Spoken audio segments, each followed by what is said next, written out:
화물차가 형체를 알아볼 수 없을 정도로 찌그러졌습니다.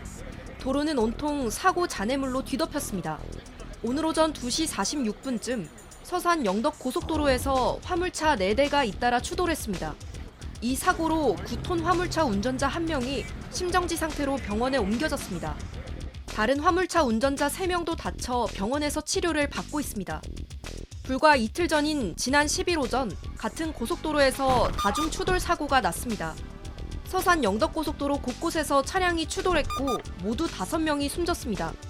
사고 원인은 이른바 블랙아이스로 불리는 도로 위의 살얼음으로 추정됩니다. 이렇게 도로가 살짝 얼어붙게 되면 눈길보다 미끄럽고 제동거리도 평소의 5배 수준으로 늘어나게 됩니다. 이번 사고와 관련해 국토부는 감사에 착수했습니다. 국토교통부는 한국도로공사가 제설제를 미리 뿌려뒀는지 등 여부를 들여다볼 예정입니다. 어제 새벽 경북 상주의 서산 영덕고속도로에서 연쇄 추돌 사고가 나 5명이 숨졌습니다. 블랙박스에는 차량들이 멈추지 못하고 도로 위를 그대로 미끄러지는 모습이 포착됐습니다. 갑자기 한순간에 브레이크가 안 먹더라고. 쫙 차가 계속 밀리더라고. 사고의 원인은 도로 위 살얼음, 이른바 블랙아이스로 추정됩니다. 블랙아이스는 먼지와 매연이 엉겨붙어 아스팔트색과 구분이 어렵고 일반 도로보다 10배 이상 미끄럽습니다. 지난해 1월 고양 자유로와 서울 문산고속도로에서도 새벽 시간대에 차량 40여 대가 연쇄 추돌하는 사고가 발생했습니다. 지난달 행정안전부가 발표한 통계에 따르면 최근 5년간 도로 결빙으로 교통사고 4,100여 건이 발생해 모두 83명이 숨졌습니다. 전문가들은 블랙아이스가 자주 생기는 시간과 장소를 피해야 한다고 당부합니다. 새벽 시간 또 심야 시간대 운전 안 하는 게 가장 좋고요. 터널 입출구라든지 교량 위 또는 고가도로 이런 지역은 블랙아이스가 많이 생기기 때문에 국토교통부는 서산 영덕고속도로 연쇄 추돌 사고 당시 제설제 살포 등 도로 관리 규정이 제대로 이행됐는지 확인하기 위해 한국도로공사에 대한 감사에 착수하기로 했습니다. JTBC 조율입니다. 고속도로 양방향에서 경광등이 반짝입니다. 멈춰있는 차들을 보고 속도를 줄여보지만 들이받친 승용차는 미끄러지듯 돌아갑니다. 뒤따르던 승용차도 화물차도 멈추지 못하고 그대로 부딪힙니다. 숨 돌릴 새도 없이 다른 화물차가 또 때립니다. 오늘 오전 7시쯤 서산 영덕 고속도로 남상주 IC 부근 서산 방향에서 차량 10대가 부딪혔습니다. 사고로 승용차에 타고 있던 60대 여성 등 4명이 숨지고 8명이 다쳤습니다. 앞에 차가 이제 서 있으니까 저도 이제 브레이크를 싹 밟는데 브레이크가 계속 밀리는 거예요. 1시간 전쯤부터 양방향 3km 구간에서 3건의 사고가 발생했습니다.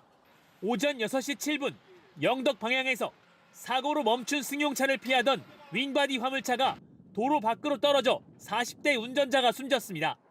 30분 뒤엔 화물차가 미끄러져 철제 H빔이 도로로 쏟아지고 승용차가 서행하던 화물차를 들이받으면서 불이 났습니다. 당시 내린 비로 도로 위 살얼음, 일명 블랙아이스가 생긴 걸로 추정됩니다. 사고 나고 내렸을 때 바닥이 거의 빙판길 수준이었어요. 사람이 작업화를 신고 그냥 걷기도 힘들 정도로 힘들었죠. 이 남상주 IC 앞에는 사고가 나 부서진 차량들이 견인되어 있습니다. 사고가 난 지 6시간 정도 흐른 오후 낮 시간대지만 아직도 이렇게 도로 위에는요 보이지 않는 살얼음이 얼어 있습니다. 사고를 조사 중인 경찰은 피해 차량과 부상자가 더 늘어날 가능성이 있다고 밝혔습니다. JTBC 전영재입니다. 한 남성이 속도를 줄이라고 손짓합니다. 뒤늦게 브레이크를 밟지만 앞서 사고 난 두 차량에 부딪힙니다. 운전자가 신고하는 사이 긴급근화센터입니다. 저 지금 119하고 112가 다 출동한 걸로 알고 이번엔 뒷차량에 또 부딪힙니다. 지난 14일 새벽에만 서울 문산고속도로 고양분기점에서 43중 추돌, 흥도 IC에서 18중 추돌, 또 경기 고양시 자유로에서 44중 추돌 사고가 발생했습니다. 사고 직후 찾아간 현장은 처참했습니다. 차량 40여 대가 미끄러진 현장입니다. 도로 곳곳에 파편이 흩어졌고 차량은 이렇게 완전히 부서졌습니다. 이게 핸들은 이게 돌아는 가는데 이제 계속 진행 방향이 이제 탄력을 받다 보니까 이게 앞으로만 가지 확 꺾으면 이제 차체가 선명수도 돌까 봐서 이제 함부로 못 틀겠더라고요. 지금 몸은 괜찮으세요? 좀 타마 확상 때문에 좀 힘들. 브레이크를 밟으니까 이게 그냥 차가 그냥 멈춘 상태로 그냥 이렇게 쭉 가는 느낌 있잖아요. 바닥도 이렇게 얼은 것처럼 보이지도 않았고 그래가지고 좀 많이 놀랐어요. 이게 평상시에 가던 출퇴근길이라서 이게 좀 무섭더라고요. 차량 100여 대가 뒤엉킨 사고 원인은 도로 곳곳을 빙판길로 만든 블랙아이스 때문입니다. 이게 얼마나 위험한지 직접 실험하겠습니다. 교통안전공단 협조를 받아 실험용 빙판길을 만들었습니다. 시속 30km로 달리자 제동거리는 10m를 넘지 않았습니다. 속도를 2배로 늘려봤습니다. 60km 달려보겠습니다.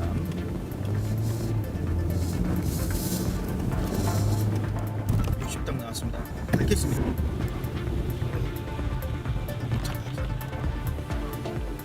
속도 61대 40m 앞에 멈출 줄 알았더니 부딪혔습니다. 그리고 18m 정도 더 밀려서 제동거리는 58m까지 밀렸습니다. 빙판을 만났을 때 운전대를 차가 미끄러지는 방향에 반대로 조작하라는 이른바 역핸들 조작법 조언이 흔하지만 이 역시 최선은 아닙니다. 속도가 너무 이제 오버해서 너무 빠르다 보면은 아무리 이제 역핸들 조작법을 한다 해도 이미 이제 그 한계치를 넘었기 때문에 방법이 통하지 않는 걸 아마 알 수 있을 겁니다. 결국 빙판이 없어 보이는 도로에서도 속도를 줄이라는 겁니다. 블랙아이스는 아스팔트가 까만색이다 보니까 그 위에 살얼음이 낀 겁니다. 근데 그 색깔이 있다면 눈에 보일 수가 있는데 무조건 미리 감속 운전 외에는 답이 없습니다. 전문가는 많은 눈과 강추위가 이어지는 이번 설 연휴가 블랙아이스 사고가 일어나기 딱 좋은 조건이라고 경고합니다. 사고 운전자는 늘 다니던 출근길이었고 도로가 미끄러워 보이지도 않았다고 했습니다. 익숙한 길에서도 사고가 날 수 있다는 것. 바로 이게 무서운 겁니다. 평소보다 속도를 더 줄여야 블랙아이스 사고를 피할 수 있습니다. 밀착 카메라 이상엽입니다.